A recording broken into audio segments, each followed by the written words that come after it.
I was born in a poor section of Miami, Florida called Liberty City. I was born in an abandoned building on a floor with a twin brother. When we were 6 weeks old, we were adopted. In the 5th grade, I was identified as EMR, labeled educable mentally retarded, and held back from the 5th grade to the 4th. I failed again in the 8th grade. I don't have any college education, but because of my mother, I feel like Abraham Lincoln, who said, "All that I am and all that I ever hope to be, I owe to my mother."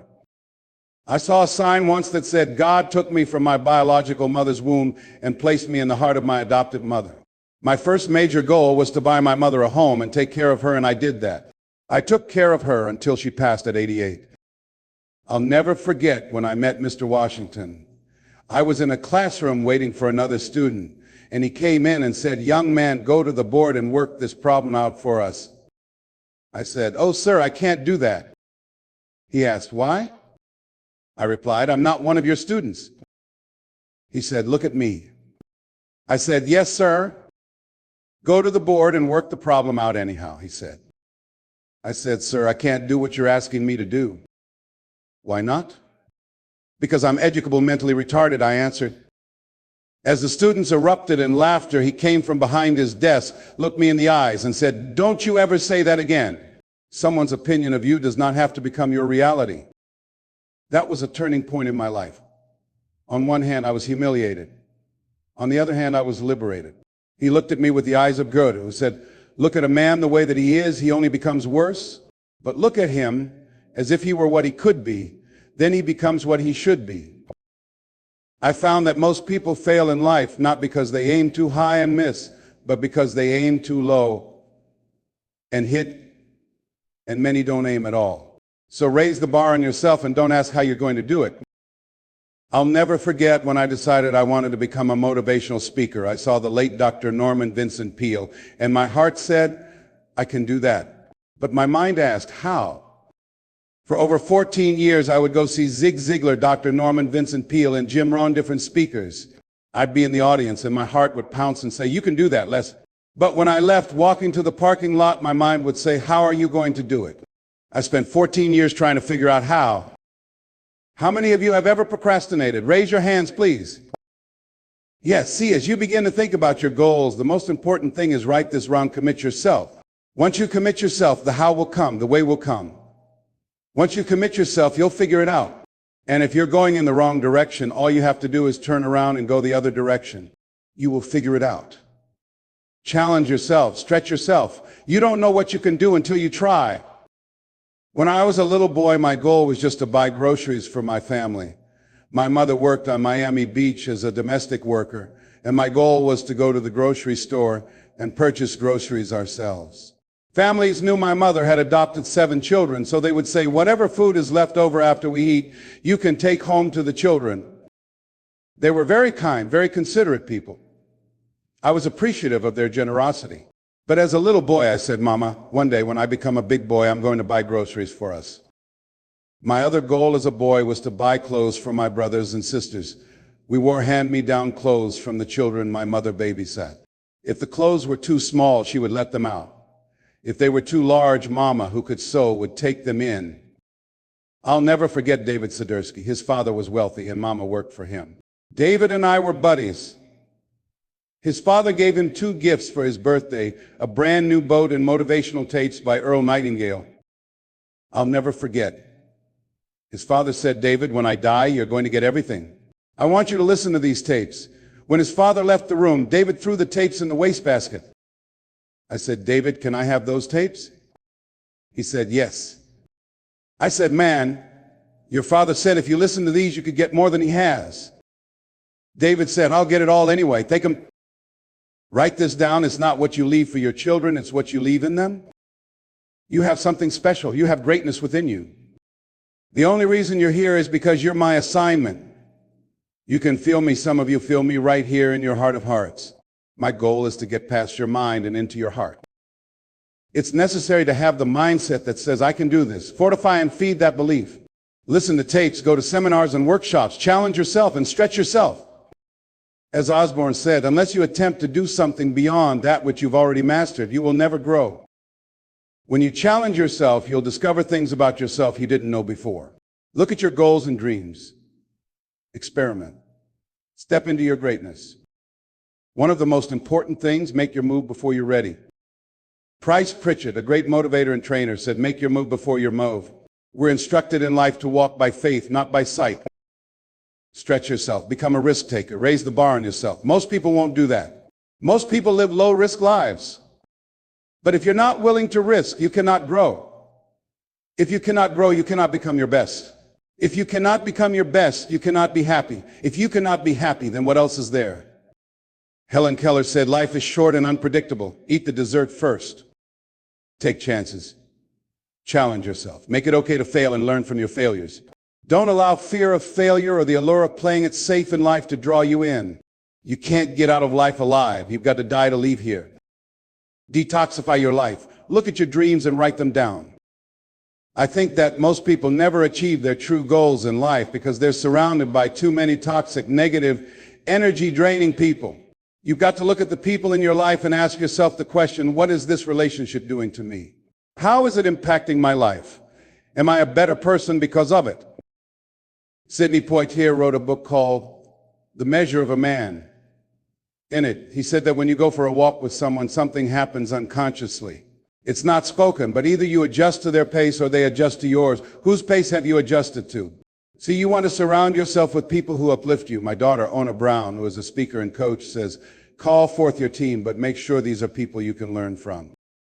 It's possible to live your dream. It's necessary to have a mindset that says, I'm going to do this. But you've got to take ownership. You've got to decide, I'm going to take responsibility for my life. George Bernard Shaw said, the people who make it in life are the ones who look around for the circumstances they want. And if they can't find them, they create them. You've got to decide it's me. You've got to say this with conviction, I expect to win. So I think it's important that we declare this. If you ask most people if they want to be successful, they will say yes. I remember taking my oldest son, my namesake, for a walk. We always expect our children to do far more than we did. I said to him, Calvin, he wants his own identity. He's Leslie Calvin Brown Jr. Do you want to be successful, son? He said, yes, sir, Dad. Very good. Let's walk, son. We walked further, and I stopped him again. I said, Calvin, look me in the eye, son. Do you expect to be successful? And he stood there, and his eyes got glassy. Then he said, let's walk. The reason he said that was because my son is very bright. Of all my children, he's perhaps the smartest one. But Calvin, now over 30, is a single parent of 2 daughters. He's a good father, but at this stage of his life, he's behind on his dreams. He has a lot of talent, a lot of ability, but he's very conservative. He's one of those people with a great mind who just hasn't developed that drive, that oomph that we want our kids to have. I told him, Calvin, you've got to kick it up a notch, son. You never thought you'd be in your 30s and still be here. You've got to kick it up a notch. You've got to increase your energy to live your dreams.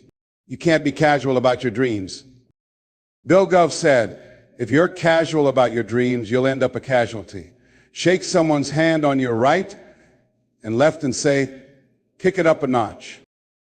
Yes, yes, you've got to kick it up a notch. What is it that you bring? Whatever it is, you've got to kick it up a notch.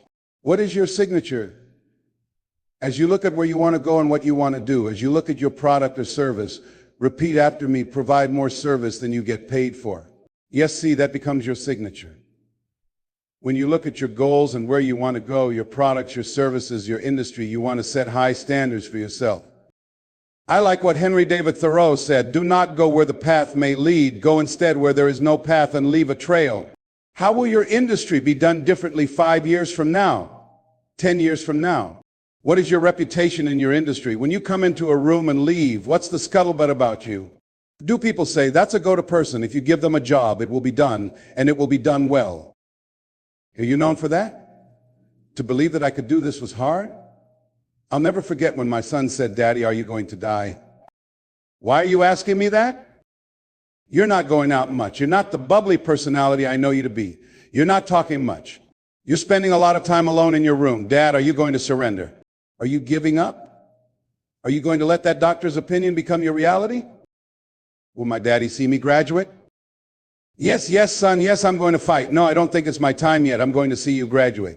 But more than that, I've got other things I want to do with my life. Thank you for asking me that. But I must tell you, I'm scared. I'm scared. I've never been in this situation before. It's been easy for me to talk to people and encourage them when they face challenges in their lives. But this is me, and I don't feel less of a man in admitting this to you. Yes, I'm scared and I need some help. Repeat after me, ask for help, not because you are weak, but because you want to remain strong. Ask for help and don't stop until you get it. Yes, life is hard and there are moments when you're going to need help. You're going to need someone to speak to you. You're going to need someone to say something to you. I have a friend, Willie Jolly, a motivational speaker. He says, a setback is a setup for a comeback. I had to listen to Willie's tapes. Another friend, Kevin Bracey, a speaker, told me, Les, come on, man. You can do this. You can make this happen. You can hit a home run. It's a done deal. You are Les Brown. That cancer's got to get out of your body. I said, talk to me, Kevin. Talk to me. That's what I need to hear. I needed those words. I don't care who you are. Many people won't allow themselves to ask for help because of pride. Pride comes before a fall. Ego means edging God out. No, ask for help, not because you're weak, but because you want to remain strong. And don't stop until you get it. I'm here because a lot of people helped me.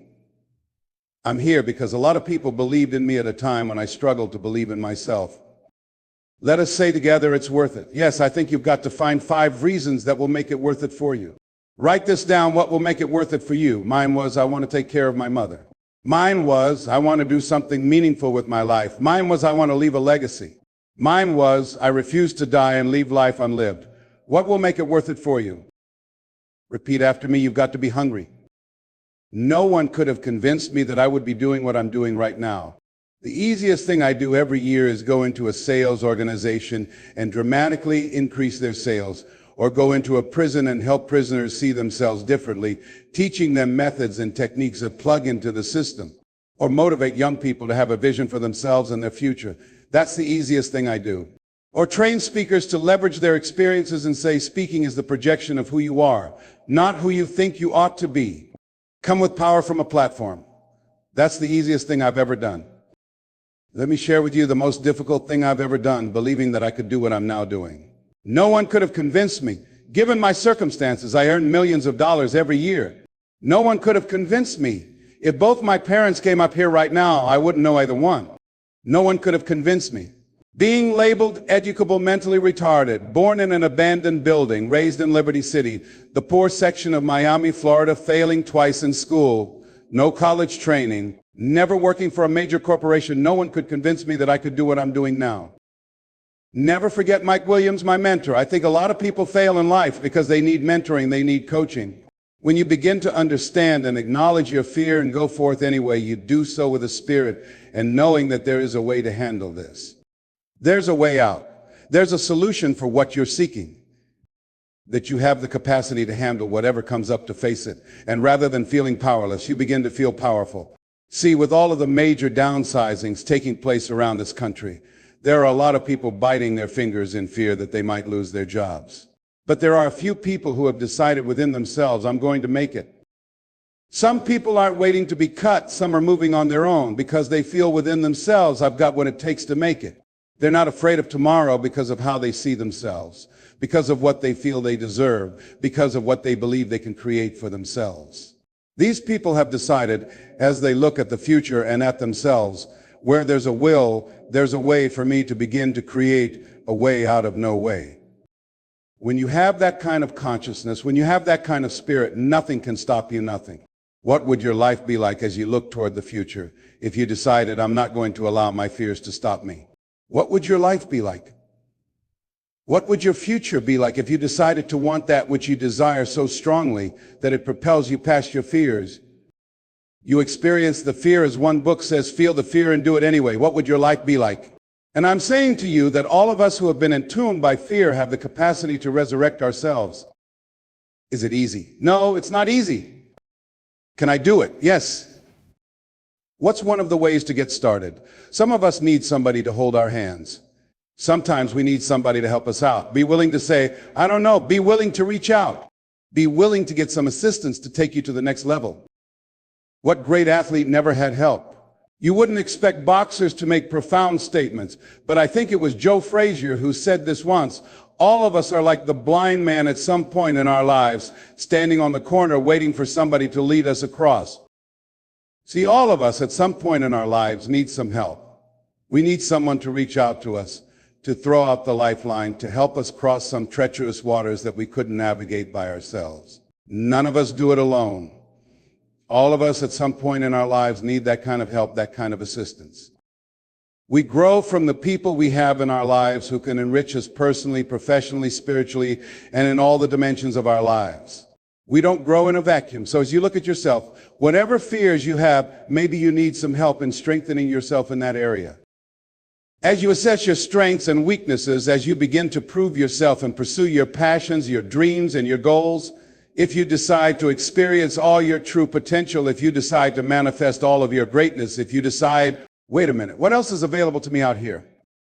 If you decided to experience the fear of rejection, the fear of no, the fear of failure, the fear of standing by yourself, what else is available? What about the fear of taking a chance? The fear of losing it all? What else is available to you that will bring extra meaning and value to your life? The fear of people not liking you. Do you know how many people do things they don't want to do because they want everybody to like them? Everybody's not going to like you. Excuse me, special announcement, everybody's not going to like you. No, it's just not that kind of world. But you know, there are a lot of people who won't take positions on issues, who won't take a stand for things they believe in, who won't speak up for themselves because they don't want to make anybody mad. Oh, it was Bill Cosby who said it. He said, I don't know what the secret of success is, but here's what I know, what the secret of failure is: trying to please everyone.